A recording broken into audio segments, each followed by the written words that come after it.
Hey guys, welcome back to the WODdoc Project 365, episode 1822. Guys, if you're following along on YouTube, please jump on over to thewoddoc.com. Check out all the full-length videos that we house there. Guys, what we're doing today is talking about how to get in at our tensor fascia lata with a roller.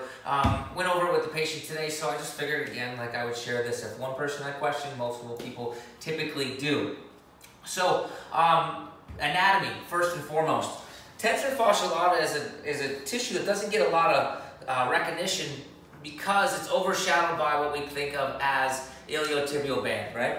Tensor fascia lata is a muscle that starts pretty much at this little pointer bone right here. We call it the ASIS. Takes up about 1/3 of your iliac crest, forms a diamond like this, and then culminesces into a thick fibrous band that we call the iliotibial band, which goes all the way down to the lateral side of your knee and your fibular head.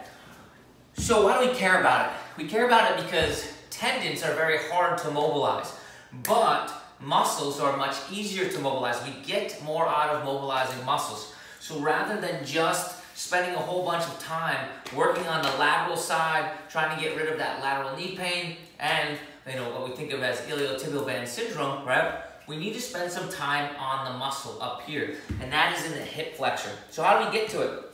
What we're going to do is we're going to bring the roller up into that pointer bone right there, and then we need to move it to the side, right? So that way we can roll in this little spot right here.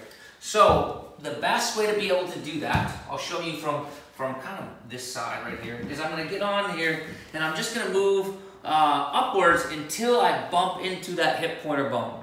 Now here's what's going to happen. I'm going to straighten my right leg because I'm working on the right side. I'm going to open my hips towards you. I'm going to bring this leg in front. So the upside is also the leg that is up. This is going to turn into the power leg. This is going to do everything.